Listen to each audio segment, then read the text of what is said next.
E aí, pessoal, tudo bem? Sejam muito bem-vindos ao canal Mais Fiel. Vou gravar esse pós-jogo aqui bem rapidamente mesmo, porque o celular tá com pouca memória.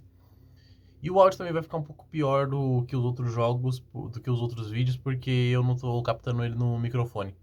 Eu tô sem esse microfone aqui maravilhoso. Eu tô sem o negocinho de captação de áudio. E também o celular tá carregando, porque ele tá com 14% de bateria. O Corinthians fez um jogo muito ruim, perdeu na Copa do Brasil, mas não tem nada definido ainda. Vale ressaltar que em 2022 a gente perdeu de 2-0 para o Atlético Goianiense fora de casa. Em 2023 a gente perdeu para o América Mineiro por 1-0 fora de casa. E contra o Juventude agora a gente perdeu por praticamente um gol de diferença, né?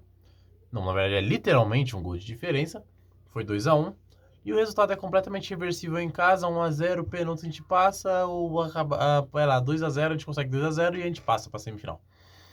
Obviamente eu falei que antes mesmo do sorteio acontecer, eu falei que se a gente pegasse o Juventude ia ser um jogo extremamente complicado, porque o Juventude ele venceu os 4 times do Rio de Janeiro, por exemplo, os 4 cariocas, inclusive o Flamengo e o Botafogo, que hoje tem uma condição, o Fluminense e o Vasco também tem uma condição de elenco hoje melhor que a nossa.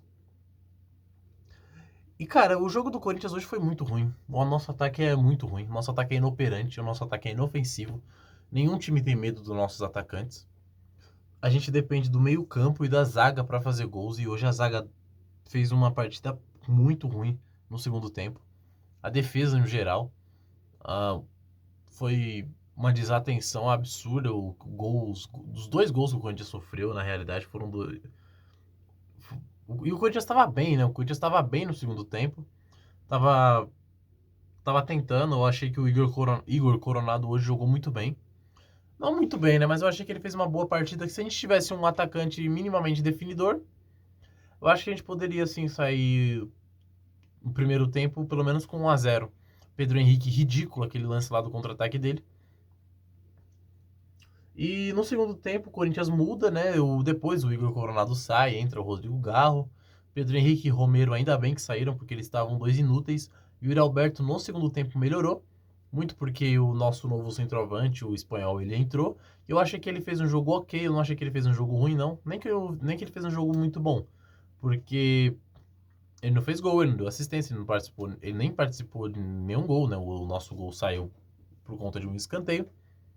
Inclusive, como eu falei, o nosso ataque é inoperante, a gente depende dos nossos meio-campistas e dos nossos zagueiros para marcar um gol.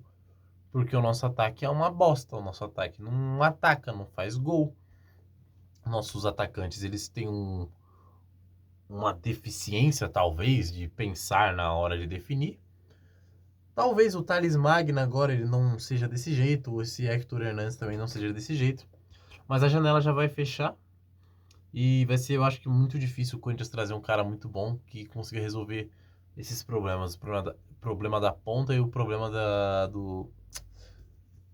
da centroavância nossa, né? Próximo jogo do Corinthians vai ser contra o Flamengo. E outra, não tem nada, como eu falei anteriormente, não tem nada definido ainda. O Corinthians perdeu, inclusive, as 2 últimas decisões nas quartas de final da Copa do Brasil e reverteu em casa. É completamente reversível esse resultado. Mas a minha preocupação mesmo é com o Campeonato Brasileiro. Porque jogando desse jeito, cara, vai ser muito difícil a gente escapar da situação. Já tá muito difícil jogando bem. Se caso a gente joga bem, imagine jogando mal, tá bom? Então valeu, rapaziada. Vai, Corinthians, e até o próximo jogo.